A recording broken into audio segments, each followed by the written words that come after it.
Viewers, welcome to middle class వంటిల్లు. మనం ఇవాల్టి వీడియోలో బ్రెడ్ హల్వా ఎలా చేయాలో చూద్దాము.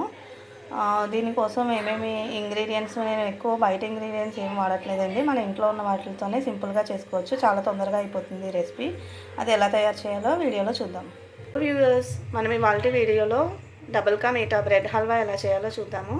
దీనికి కావాల్సిన పదార్థాలు: ఫస్ట్ మనం బ్రెడ్ అండ్ కొంచెం నెయ్యి, షుగరు, కొద్దిగా జీడిపప్పు అండ్ బాదం.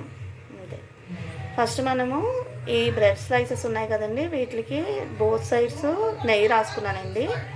నెయ్యి రాసుకొని మనము స్టవ్ మీద ప్యాన్ పెట్టుకొని దాన్ని మనం ఆల్రెడీ నెయ్యి రాసిన బ్రెడ్ స్లైసెస్ ఉన్నాయి కదండి, అవి ఒకటొకటి పెనం మీద పెట్టుకొని హీట్ చేసుకోవాలి. ఈ విధంగా బ్రెడ్ స్లైస్ అన్నీ కూడా మనం పెనం మీద వేసుకొని బోత్ సైడ్స్ కొంచెం బ్రౌన్ కలర్ వచ్చే వరకు వేడి చేసుకోవాలి. బ్రెడ్ ఈ విధంగా రెండు వైపులా మంచిగా కాల్చుకొని పక్కన పెట్టుకున్నానండి. ఇలా నేను ఒక చిన్న బ్రెడ్ ప్యాకెట్ తీసుకున్నాను. మన ఒక బ్రెడ్ ప్యాకెట్కి 300 grams ఆఫ్ షుగర్ అవసరం అవుతుంది. అందులోకి నేను యాలక్కాయల పౌడర్ కూడా, యాలక్కాయలు కూడా 4 వేసి రెండింటిని కలిపి మెత్తగా గ్రైండ్ చేసి పెట్టుకున్నానండి. నేను ఒక ప్యాకెట్ బ్రెడ్ అంతా ఇలాగా రెండు వైపులా రోస్ట్ చేసుకొని పెట్టుకున్నాను. ఇప్పుడు మనం ఒక స్టవ్ ఆన్ చేసుకొని దాని మీద ప్యాన్ హీట్ ఎక్కనివ్వాలండి. హీట్ ఎక్కిన తర్వాత మనము కొంచెం ఆయిల్ వేసుకొని జీడిపప్పు, కిస్మిస్ను వేపుకోవాలి.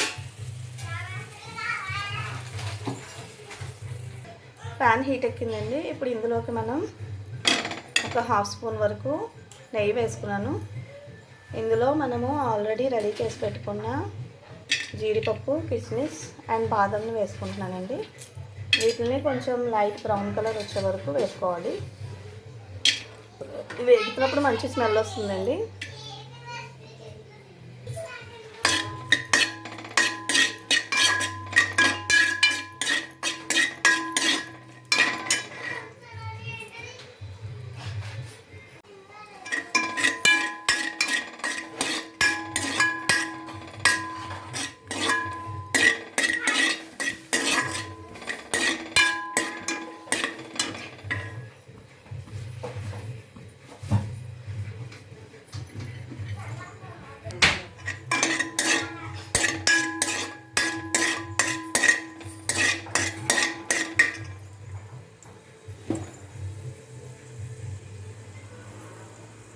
చూడండి, మనకి జీడిపప్పు మంచిగా వేగిపోయింది. ఇప్పుడు మనము వీటిని తీసి పక్కకు పెట్టుకుందాం.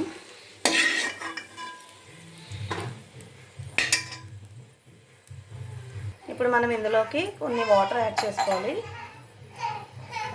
ఫస్ట్ పంచదార యాడ్ చేసుకోండి. పాకం కోసం ఇందులోనే కొంచెం వాటర్ యాడ్ చేసుకున్నాం. ఒక గ్లాసు వాటర్ అయితే సరిపోద్దండి. మనకి బాగా ముదురు పాకం అవసరం లేదు. లైట్ పాకం వచ్చే వరకు దీన్ని కొంచెం మరగబెట్టాలి. దీన్ని మనం గరిటతో తిప్పుకుంటూ కరగనివ్వాలండి. లైట్ పాకం వస్తే చాలు, మరి మనకి ముద్దల పాకం అవసరం లేదు. అరిసెలకి వాటికి వచ్చేలాగా లైట్ గులాబ్ జామున్ పాకం ఉంటుంది కదండి, అలా చేసుకుంటే చాలు. లైట్గా వచ్చాక మనము బ్రెడ్ ముక్కలను వేసుకోవాలి.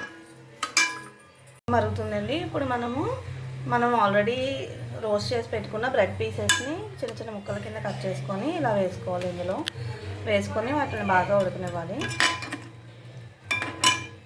ఇవి ఊరికే మెత్తగా అయిపోతాయండి. ఎక్కువసేపు ఉడకాల్సిన అవసరం లేదు. ఒక 15 minutesలో మనకి రెసిపీ అనేది ప్రిపేర్ అయిపోతుంది.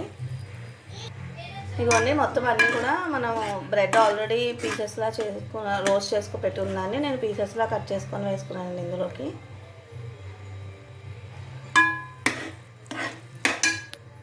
ఆల్రెడీ పౌడర్ చేసి పెట్టుకున్న యాలక్కాయలు కూడా యాడ్ చేసుకుంటున్నానండి. ఇది యాలక్కాయలు నేను షుగర్తో కలిపి గ్రైండ్ చేసుకున్నాను.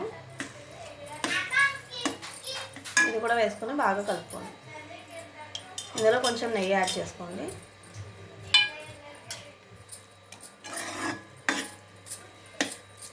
ప్రిపేర్ అయిపోయిందండి. దీన్ని నేను వేరే బౌల్లోకి ట్రాన్స్ఫర్ చేసుకున్నాను. అంతే, ఎంతో రుచికరమైన నోరు నుంచే బ్రెడ్ హల్వా రెడీ. మా వీడియో మీకు నచ్చినట్లయితే ఛానల్ని సబ్స్క్రైబ్ చేయండి, ఎంకరేజ్ చేయండి. Thank you.